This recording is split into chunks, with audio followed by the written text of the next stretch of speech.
And speaking of freedom and kids, family, you said that excites you, because there's a family behind any leader, any company. Um, and nowadays I think a lot of kids, because I want to share this interview with them, and a lot of our listeners, they also have children. Yeah. You mentioned there's no need to create difference, right?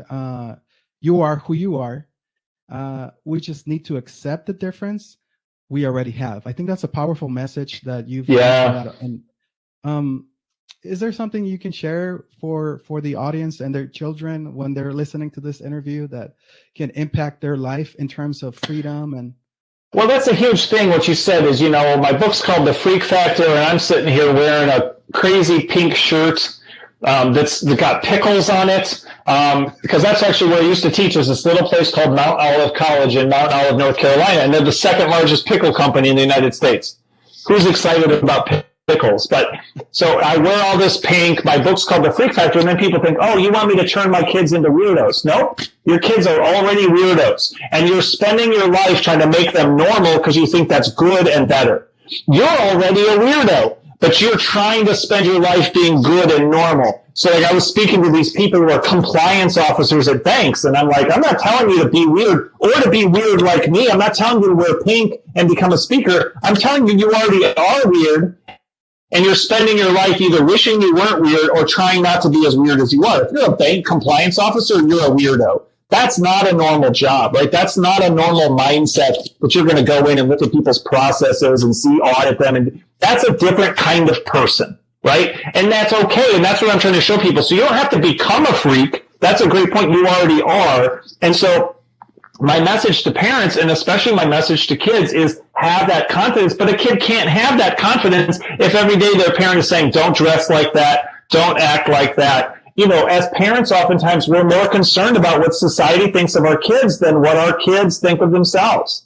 We're more concerned about what other people think about us as parents than we are about watching our child become who they are. And they pick up on those lessons and they go, oh, okay, I need to be worried about what everybody else thinks. I need to be focused on other people's rules and goals for my life. Think about the first time your kid dresses themselves when they're really little. Their socks don't match, their pants are inside out, their shirt's on backwards. And then we take care of it, we fix it all. And we tell them, and then stuff doesn't match, so we change the shirt to go with the pants. And the kid learns, oh, I don't do what I want to do, I do what other people think I should do. And my parents are really concerned about those people, so I should be really concerned about those people. And yet those people have very little impact on their life. When I walk into a store to do my grocery shopping and somehow my hair is out of place, what are the consequences there? If everybody there sees me and goes, that guy doesn't take very good care of his hair, then what?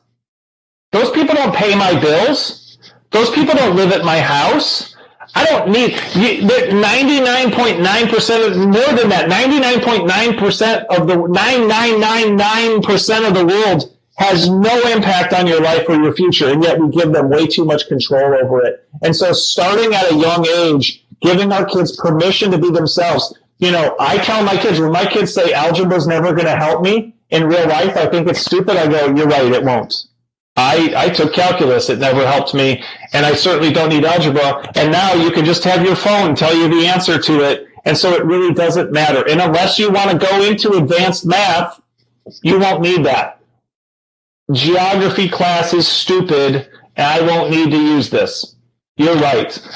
I learn geography more and more as I travel around the world, but even that, the map has changed so much since I was a child that it didn't even matter. Even if I did learn it, it doesn't matter anymore because I have to relearn it every day. There's a new country, there's a new place, something splits in half. Places that used to exist don't exist in the same way anymore.